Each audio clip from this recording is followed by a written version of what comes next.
Hi guys! Welcome back to my channel. Today's video is gonna be a get ready with me video. So I will basically show you how I do my makeup every day. Pumapasok ako ng school or pag pumupunta ako somewhere, kahit saan. Basta pag lumalabas ako ng bahay, ng dorm, or whatever, yung ginagawa ko sa mukha ko. So, huwag na natin pahabain pa. Pero of course, do not forget to subscribe to my channel. Click the subscribe button down below and also click the notification bell beside it so you'll get notified kapag nag-post ako ng videos. And without further... Nasa living room ako ng aming bahay. So without further ado, let's jump right onto the video. So first things first, pag ginagawa ko yung makeup ko is I don't use any primers or moisturizers anymore kasi moisturizer ko is ginagamit ko lang siya every evening. So, kasi I am naturally oily. So, kapag naglagay pa ako ng moisturizer, ang tendency is super oily na ng face ko.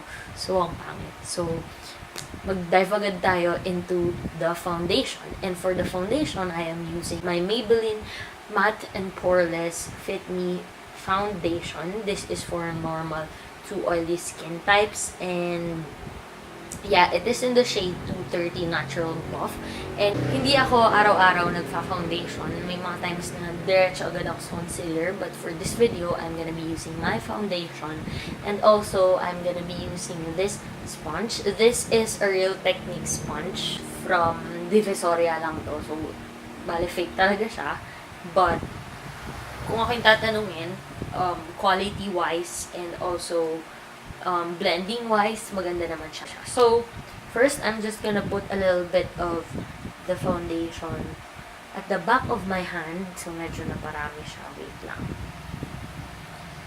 So, yung mga excess, para hindi makalat yung bottle ko, is kinukuha ko na through the sponge. And I will just buff it on my face.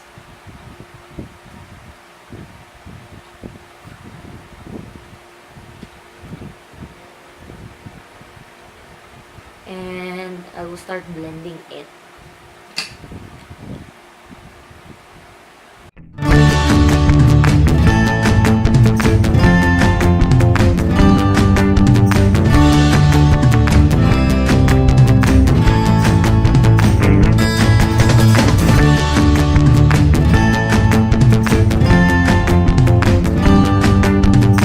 So there you go. Na-blend ko na yung foundation ko. Syempre hanggang dito sa neck.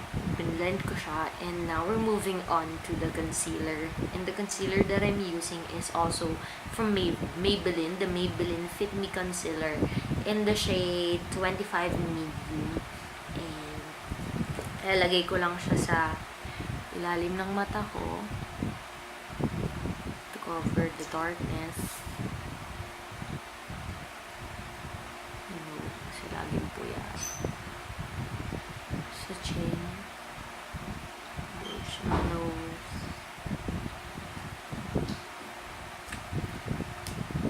There. And i-blend na.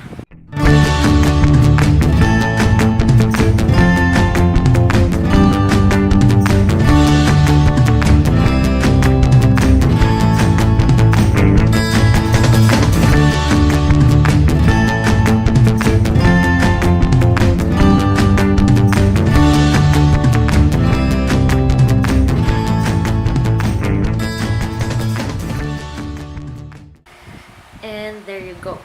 We're almost done. So, mga 3 steps na lang and we're already done with my everyday makeup look. So, moving on, hindi ko muna siya nilagyan ng powder or sineset because yung ginagamit ko is not a powder blush but a lip and cheek stain from no, this is not Maybelline. This is EVERDAY. This is actually, recommend lang siya sa akin ng classmate ko who uses this one. Meron siyang actually na 2 shades. Ito yung ginagamit ko everyday panglagay sa cheek ko. So, basically, ang ginagawa ko is ipisitin ko lang siya. So, ganito lang yung amount. And, dinadab ko lang sa cheeks.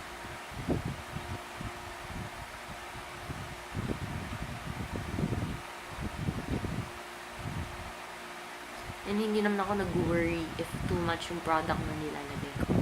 Kasi, I can always use this beauty sponge para i-absorb yung excess products. Same thing, ganun din yung gagawin natin sa kabul.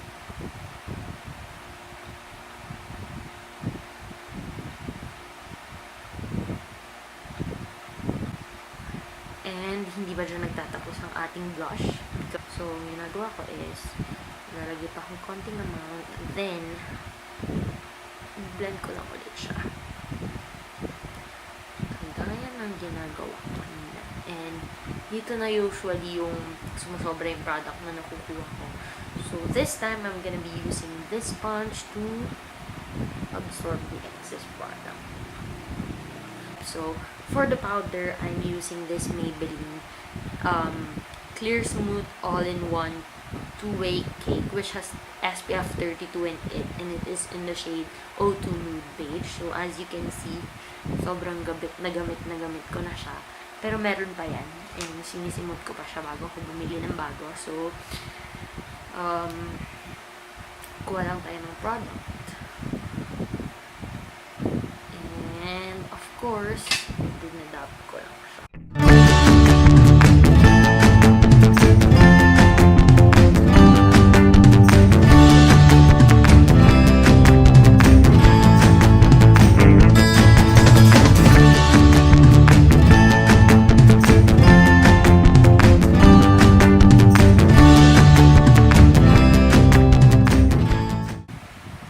That's it.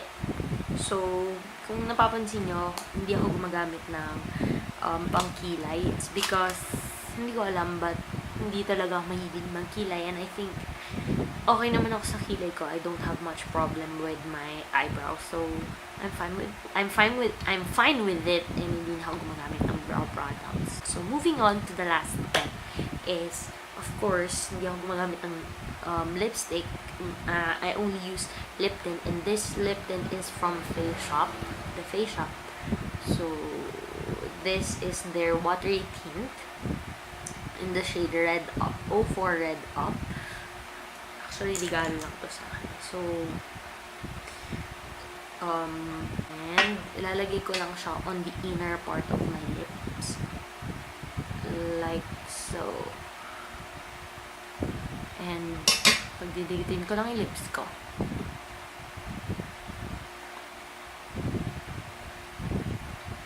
Let it dry for a while. Pag hindi ko pa gusto or parang feeling ko kulang pa is I add a little bit more. So, ganun pa rin. On the inner part lang ng lips ko. Then, pinagdidikit ko lang yung lips ko. Letting it dry. And that's it. This is the final look, and this is my everyday makeup look. So, I hope you guys enjoyed this video. Sorry if lagi akong natingin sa viewfinder because feeling ko kasi ang pangit and dumidilim yung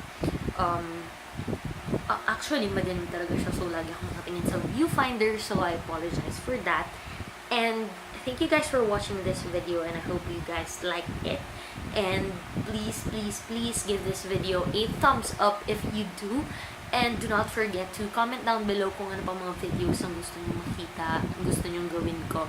And yeah, I hope you guys enjoyed this video, and see you on my next one. Let it go, make my body go, make our bodies higher.